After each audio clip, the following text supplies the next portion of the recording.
mau exemplo de liderança, mentiras, incoerências e uma história antiga que mostra a própria incompetência. Tudo isso no discurso de Lula, no evento de anúncio da primeira seleção de propostas do novo Minha Casa Minha Vida. Você vai ver agora um resumo e uma análise nesse vídeo. Vem comigo. Hoje eu vou começar já usando Lula como exemplo para um ensinamento muito valioso. Você já deve ter ouvido que um verdadeiro líder faz elogios em público e críticas ou correções em particular. Assim ele ganha respeito e confiança dos seus liderados. Pois é, Lula é um grande exemplo, só que do contrário. Antes mesmo de começar o seu discurso, em um tom de brincadeira, ele conseguiu cutucar o seu fotógrafo, o técnico de som e ainda o responsável por escrever os seus discursos. Qualquer dia eu vou denunciar o Stucker aqui, porque eu estou brigando já há alguns dias.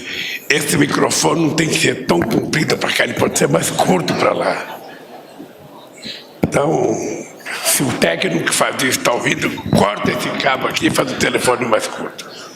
Olha, na verdade é o seguinte, eu estou com um problema, que é o seguinte.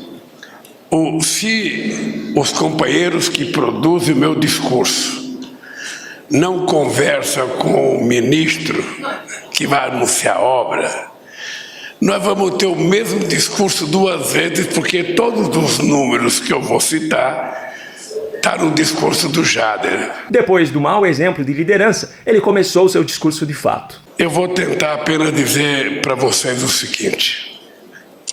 Primeiro, a alegria de ter aqui 8 governadores, quase todos reeleitos, portanto, todo mundo já estava com o seu estado voando a 800 km por hora, e alguns que foram eleitos pela primeira vez tiveram a sorte de suceder pessoas que eram amigas do mesmo partido, portanto, não tiveram nenhum problema. Não é o caso nosso na presidência da República.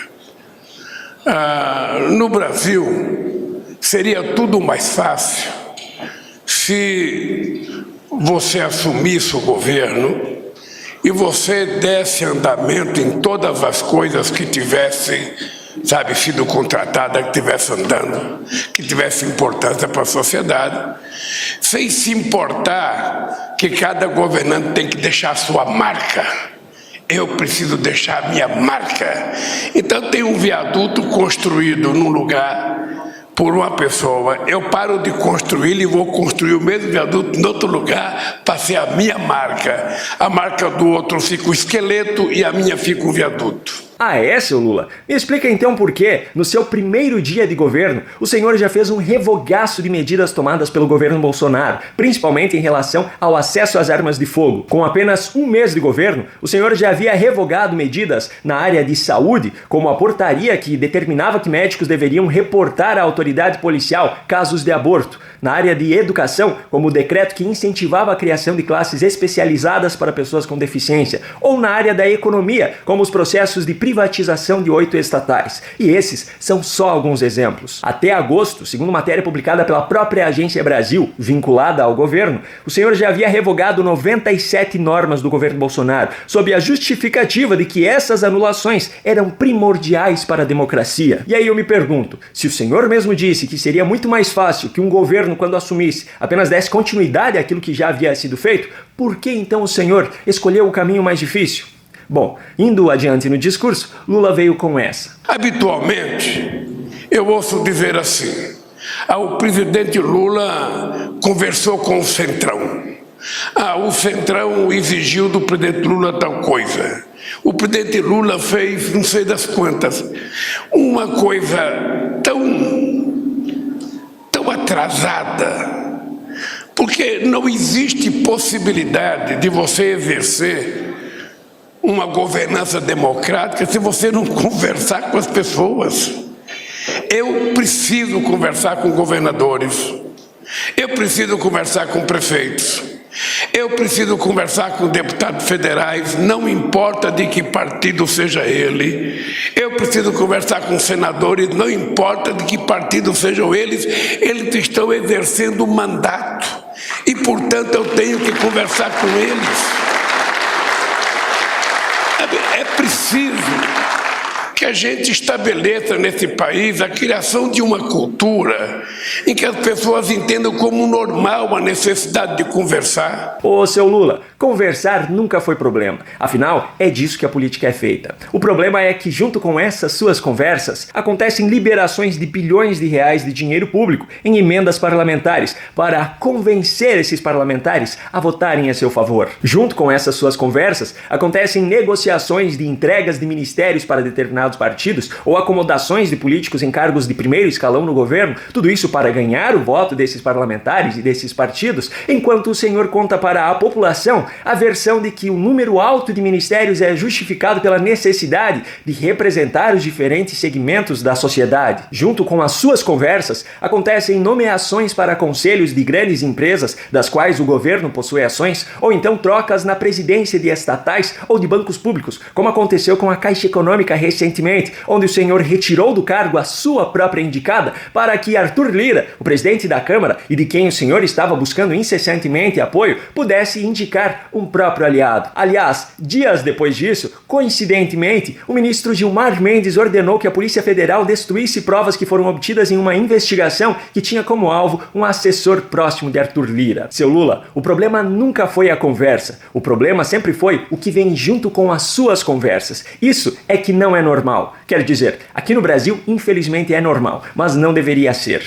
Bom, depois disso, Lula começou a falar, de fato, sobre a construção de unidades habitacionais pelo Minha Casa Minha Vida e começou contando essa história. Eu lembro que em 1974, quando houve uma guinada na política brasileira, porque eu não sei se vocês se lembram, em 1970, a Arena elegeu tudo aqui nesse país.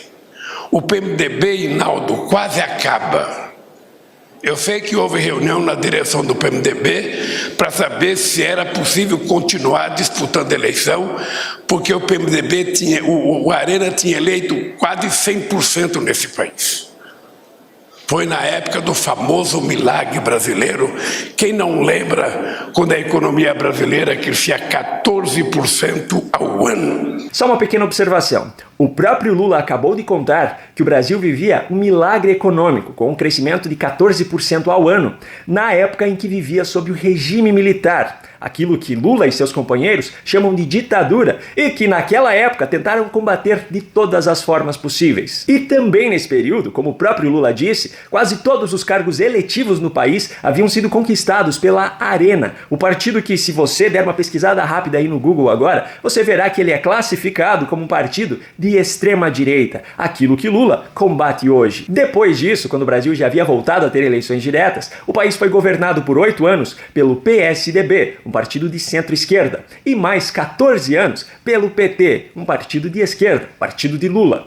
E a economia virou nisso que é hoje. Ficou, ó, uma bosta. Mas voltando agora à história de Lula, ele continuou dizendo isso.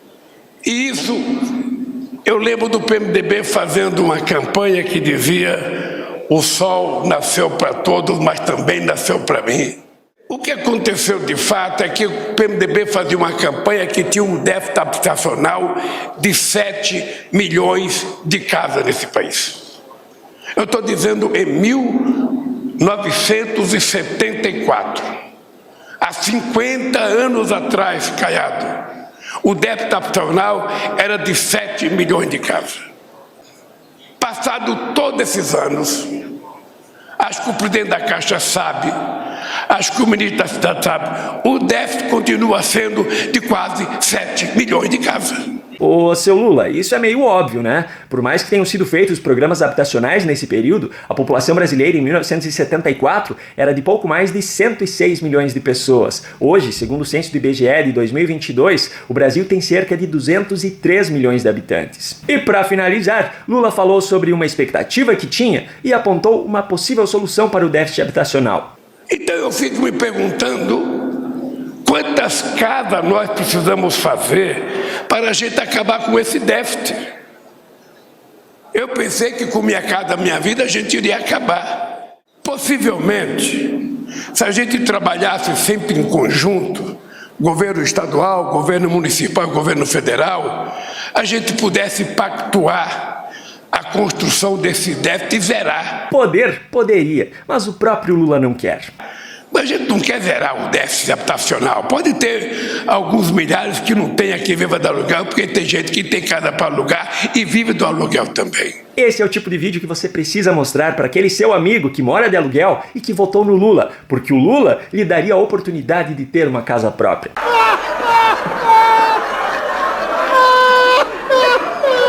Se você gostou desse conteúdo, não se esqueça de compartilhar esse vídeo para que mais pessoas possam vê-lo e de se inscrever no canal e ativar o sininho de notificações, pois só assim você pode garantir que receberá todo o conteúdo novo que nós publicarmos por aqui. Um grande abraço e até o próximo vídeo.